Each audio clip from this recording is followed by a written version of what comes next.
There are some insults you forget within minutes. Others follow you for years. For me, it was one sentence. The reason nobody in this family is proud. My mother said it on my 18th birthday while cutting my sister's favorite chocolate cake. Not mine, hers.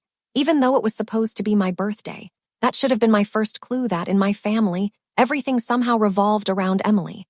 Emily was younger than me by 3 years. According to my parents, she was beautiful, charming, ambitious, and destined for greatness. I was simply the disappointment. If Emily earned a B, everyone celebrated how hard she'd worked. If I earned straight A's, Dad would shrug. Grades don't make you special. When Emily forgot Mother's Day, Mom laughed and called her forgetful. When I missed one family barbecue because I was studying for law school finals, I was labeled selfish for months. No matter what happened, Emily was always the golden child. And I was always the example of what not to become. For years, I tried to earn their approval. I babysat my cousins, worked part-time through college, graduated near the top of my law school class, passed one of the hardest bar exams in the country. None of it mattered, because my family had already decided who I was, the disappointment.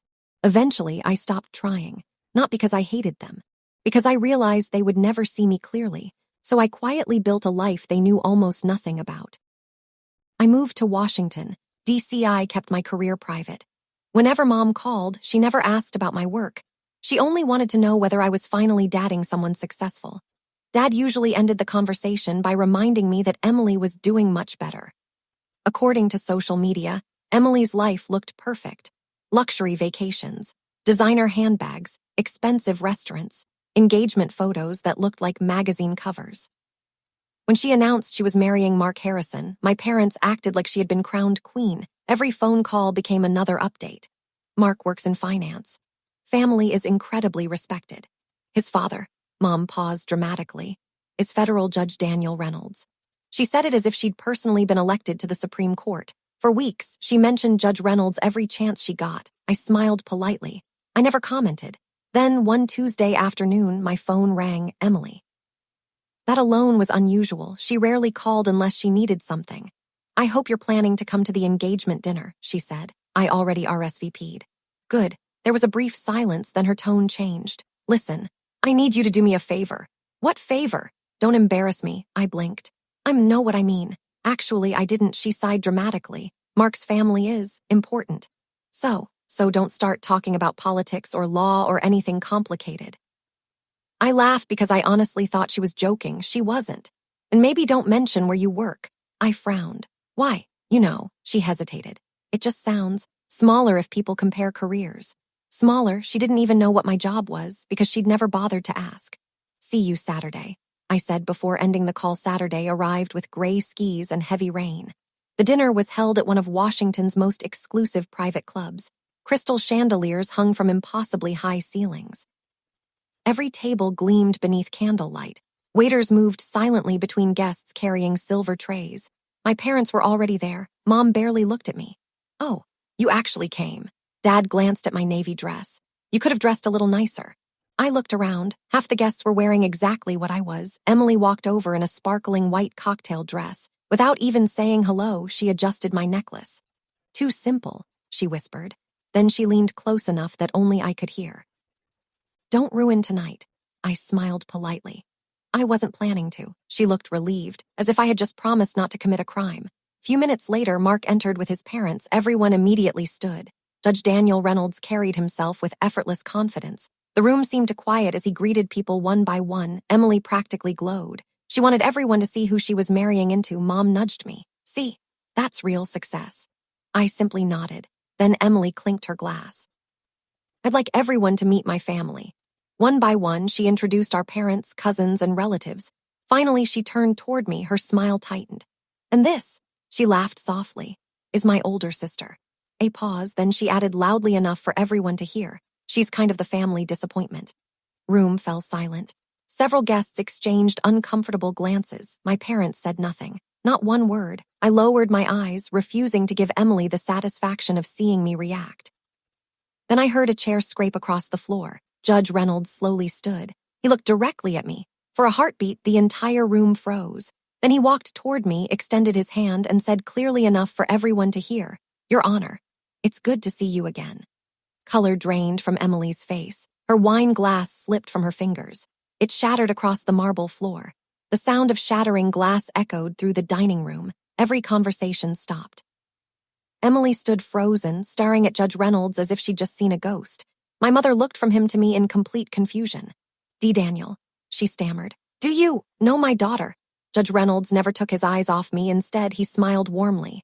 I certainly do. He shook my hand firmly. It's been too long, Your Honor.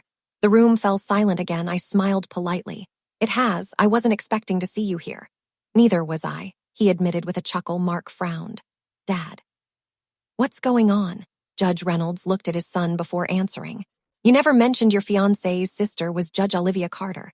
The words landed like thunder. Emily's mouth slowly fell open. Dad blinked several times. Mom actually laughed. That's impossible.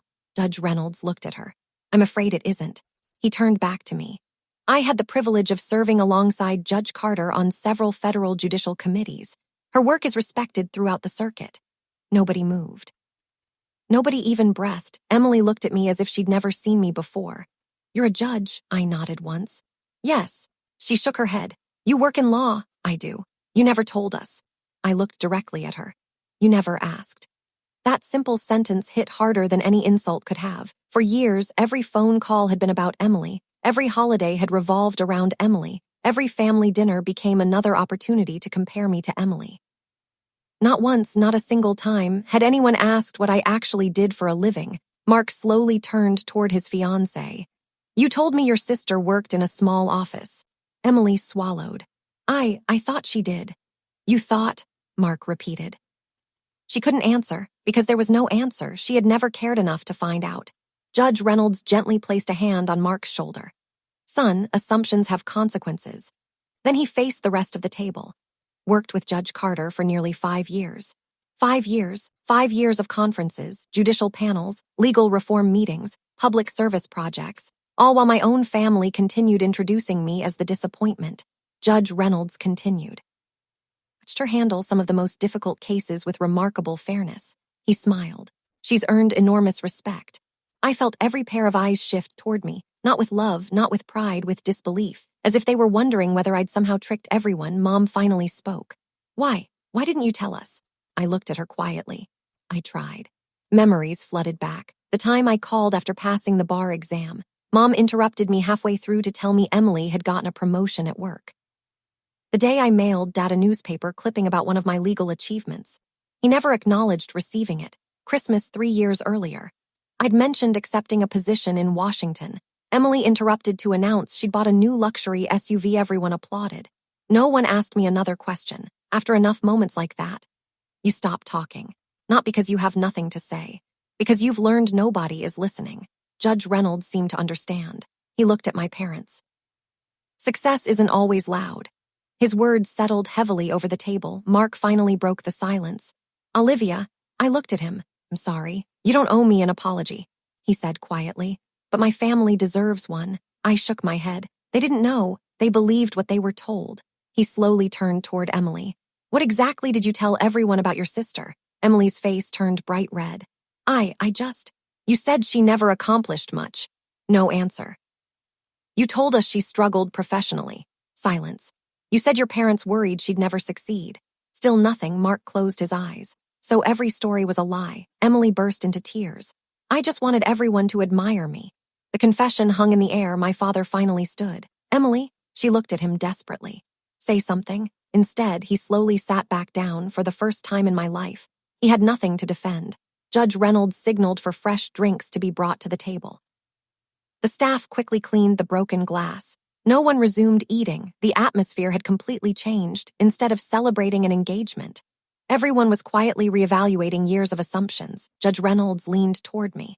Always admired your humility. I smiled. I learned early that titles don't change how people treat you. He nodded knowingly. No, they reveal who people already are. Across the table, Mom quietly wiped tears from her eyes. I'm so sorry, she whispered. I looked at her for several long seconds. Wanted to hear those words since I was 18. She broke down crying. Dad reached for my hand. I gently pulled mine away, not out of anger, out of honesty. Some wounds don't disappear because someone finally notices them. Emily stared at me. I never thought. I know, you could have told me. I tried. She shook her head. I mean, you could have insisted. I smiled sadly. I shouldn't have to convince my own family that I'm worth knowing. No one argued with that because no one could. The engagement dinner continued. But it no longer felt like Emily's night. Every conversation shifted toward the truth, toward respect, toward everything my family had ignored for years. And deep down, I realized something surprising. I didn't feel victorious. I felt free for the first time. I no longer needed my family's approval because the only person who had ever doubted my worth was me. And that ended the moment I stopped believing the story they'd spent years telling about me. The rest of the evening passed in uncomfortable silence. The expensive dinner, the elegant decorations, and the carefully planned celebration suddenly felt meaningless. Emily barely touched her food. Mark remained polite, but there was a distance in his eyes that hadn't been there before. Everyone could feel it. Trust had been broken. Not because of me, because of the lies.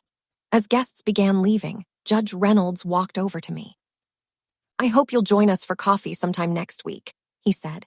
"There are a few legal initiatives I'd love your opinion on." "I'd like that," I replied. He smiled.